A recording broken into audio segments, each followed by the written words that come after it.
श्री स्वामी समर्थ अनंत कोटी ब्रह्मांड नायक राजाधिराज योगीराज परब्रह्म श्री स्वामी समर्थ महाराजांना कोटी कोटी प्रणाम. तसंच माझे हे व्हिडिओ जे सेवेकरी बघतायत त्यांना श्री स्वामी समर्थ. बघा मंडळी, आजच्या व्हिडिओमध्ये आपण सर्वांना एक विशेष माहिती आणली आहे, ती म्हणजे गणेश जयंती. आपल्याला सर्वांना माहिती आहे आज गणेश जयंती आहे, तर सॉरी थोडं मला व्हिडिओ काढायला उशीर झाला. बरेच दिवस झाले मला काही फोन पण येत आहे, मेसेज पण येत आहे, ताई तुमचा व्हिडिओ येत नाही, तुम्ही टाकत नाही. तर खरंच सॉरी. काय तर सध्या माझं जरा रुटीन चेंज झाले, त्यामुळे मला व्हिडिओ काढायला वेळच भेटत नाही आणि व्हिडिओ काढला तरी ते एडिट होत नाही लवकर 2-2 दिवस. ज्याचं माझं शेड्यूल खूप पॅक झालंय, त्यामुळे थोडंसं माझ्या व्हिडिओ येत नाही आता. परंतु 1-2 दिवसाआड येत आहे, त्यामुळे असं नाही की येतच नाहीये. थोडंसं व्हिडिओ लेट होत आहे. पण सॉरी ज्यांना माझ्या व्हिडिओची वाट बघावी लागत आहे. परंतु जे आपल्या येता व्हिडिओ त्या बघत चला, त्या व्हिडिओ शेअर करत चला. कारण की तुमच्यामुळे दुसऱ्यांनाही ती माहिती मिळेल, म्हणून आपण व्हिडिओ नक्की शेअर करा. तर असो, आपण मेन विषयावर येऊ. तर बघा आज आहे गणेश जयंती. आता अमावस्यापासून माघ महिना लागला. आपल्याला सर्वांना माहिती आहे अगोदर आपला पौष महिना होता, आता माघ महिना लागला आणि माघ महिन्याच्या चतुर्थीला म्हणजेच आपल्या गणपती बाप्पाची जयंती असते त्या दिवशी. म्हणजे त्या दिवशी आपल्या गणपतीचा जन्म झालेला आहे, म्हणून आपण त्या दिवशी गणेश जयंती म्हणून साजरा करत असतो. तर ह्या दिवशी आपल्याला आपल्या मुलांसाठी, म्हणजे जे मुलं शाळेत जातात त्यांच्यासाठी, किंवा आपण जे काही नोकरी करतो, जॉब करतो, ज्यांना बिझनेस करतो, किंवा कुणालाही, प्रत्येकाला बुद्धीची गरज आहे. आज म्हातारा माणूस जरी असेल तरी त्याला बुद्धीची गरज आहे. नाही तर आपण म्हणतो बाई याला हे कळालं नाही का. तर हे सगळं कळण्यासाठी, ह्या सध्या चांगल्या बुद्धीसाठी आपल्याला गणपती बाप्पाचे स्मरण करावं लागतं, गणपती बाप्पाचं पूजन करावं लागतं, गणपती बाप्पाची सेवा करावी लागते. म्हणजे आपल्याला जे काही सद्बुद्धी असते ही मिळत असते, चांगल्या बुद्धी मिळत असतात, किंवा आपल्याला बोलण्याची, वागण्याची जी काही बुद्धी आहे ती आपले गणपती बाप्पा देत असतात. त्यानंतर मुलांना अभ्यासाची, त्यानंतर अभ्यासामध्ये स्मरणशक्ती, त्यानंतर बौद्धिक वाढ असते. आपले जे काही तुम्ही म्हणता मूल्यांक वगैरे ते असतं मुलांचं, तर ते वाढत असतं. म्हणजे हे जे असतं ना, तर हे आपल्याला हे जे आहे हे कोणाकडे आहे, गणपती बाप्पाकडे डिपार्टमेंट आहे. आता तुम्हाला मागेच एका व्हिडिओमध्ये मी सांगितलं होतं की प्रत्येक देवाकडे वेगळं वेगळं डिपार्टमेंट आहे, म्हणून आपल्याला जे पाहिजे आहे आपण त्या देवाकडे तेच मागितलं तर आपल्याला ते मिळतं. नाहीतर तुम्ही जाल कडे गणपती बाप्पा बुद्धीचे देवत आहे, तुम्ही ते जाल दुसऱ्याच देवाकडे मागायला जाल तर ते तुम्हाला ते देणार नाही, कारण की त्यांच्याकडे ते नाहीये. म्हणून तुम्हाला जिथे जे मिळणार आहे तिथं ते द्यायचं. जसं बघा, आपण एखाद्याच्या शेती असेल समजा उदाहरणार्थ, त्या शेतामध्ये गहू असेल, एखाद्या शेतात ऊस असेल, एखाद्या शेतामध्ये बाजरी असेल, तर असं. मग आता तुम्हाला जे गहू पाहिजे असेल तर ज्या शेतात गहू आहे त्याच शेतकडे तुम्ही गहू घ्यायला जाल.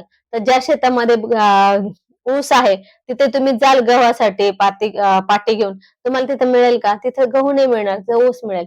तर असं देवांचं सुद्धा आहे. तर म्हणून आपण ज्याच्याकडे जे आहे तेच आपण त्यांच्याकडे मागायचं. म्हणून आता आपण आज जे आहे गणपती बाप्पाचं जे गणेश जयंती आहे, ह्या दिवशी आपल्याला गणपती बाप्पाकडे बुद्धी, स्मरणशक्ती, त्यानंतर गणेश जयंतीच्या दिवशी आपल्याला गणपती बाप्पाला बुद्धी आणि स्मरणशक्ती हे मागायचं असतं. आणि ह्याच्यातून आपल्याला नुसतंच मागून होत नाही, आपल्याला त्यासाठी सेवा करावी लागते.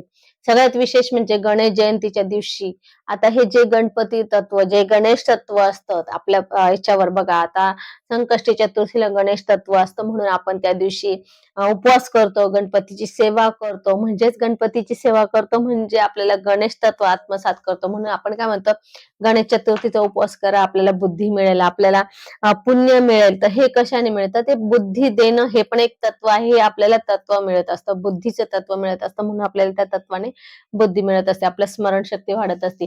तर हे जे असतं गणेश जयंतीच्या दिवशी, हे संकष्टी चतुर्थीपेक्षा 1000 पटीने जास्त प्रमाणात असतं.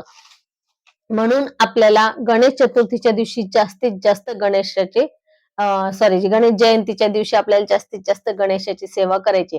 आता सगळीकडे गणेश याग वगैरे आहे बघा, प्रत्येक केंद्रामध्ये गणेश याग उद्या असणार आहे. थोडं आमचं नियोजन झालं नाही, मग त्याच्यामुळे आम्ही आता गणेश उद्या काही याग ठेवला नाही. आमच्या केंद्रामध्ये असतं, आमच्या पण केंद्रात दरवेळेस असतं, पण थोडस सगळ्या महिला विस्कळीत झालेल्या होत्या, त्यामुळे कोणाची भेट होईल नाही, मीटिंग वगैरे झाल्याने, त्यामुळे आम्हाला ते गणेश यागाचं नियोजन करता आलं नाही, पण आमच्या केंद्रामध्ये सुद्धा गणपती अथर्वशीर्ष आम्ही घेणार आहेत. 1 तासात जितके होईल तितके 51 वेळा पठण होऊ शकतं एका याच्यामध्ये, 1 तासामध्ये, 1 सव्वा तासामध्ये. तर आम्ही तसं नियोजन आहे आमचं. तर 51 वेळा होईल असं, म्हणजे तसं 1-1.5 तासात होईल असं आम्ही ठेवलेलं आहे.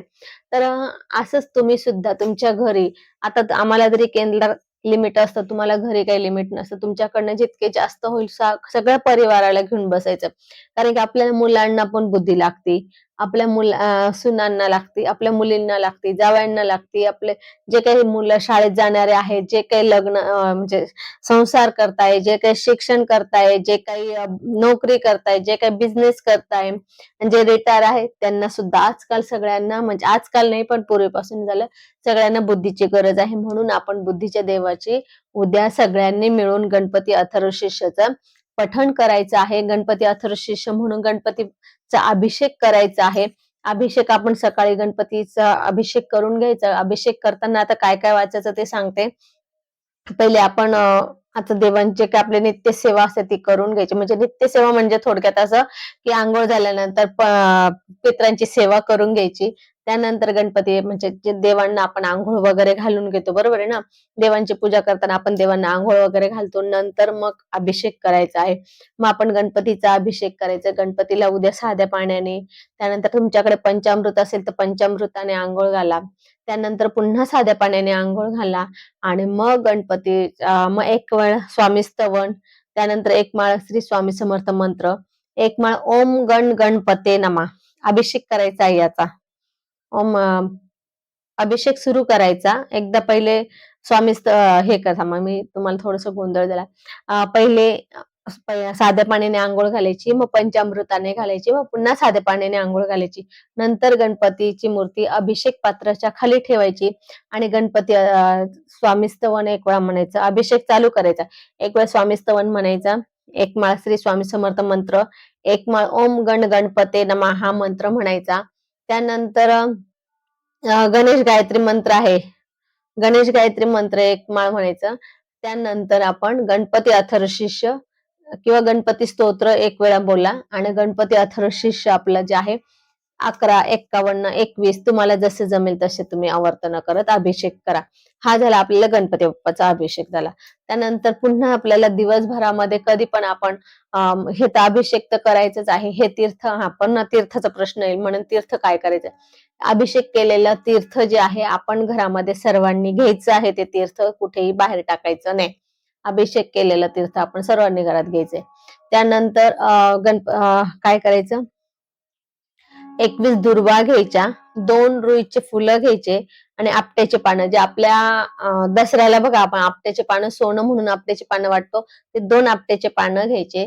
ते आपट्याचे 2.5 आपट्याचे पानं घ्यायचे, 2 रुईचे फुलं, 21 दुर्वा.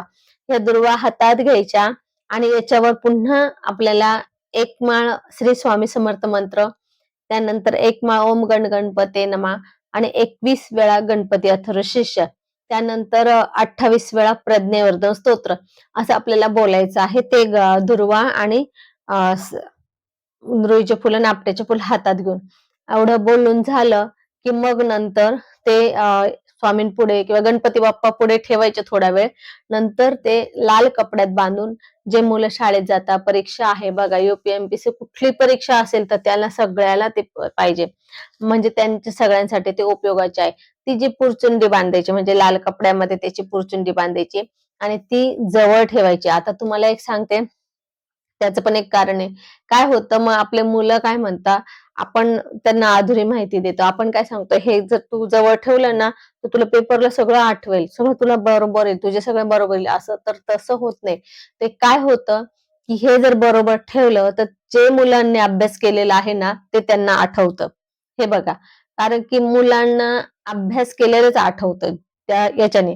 असं नाही की मुलांनी कधी वाचलेलंच नाहीये ते आणि तरी सुद्धा मुलांना ते पेपरला येईल, असं कुठल्याही याच्यात नाहीये.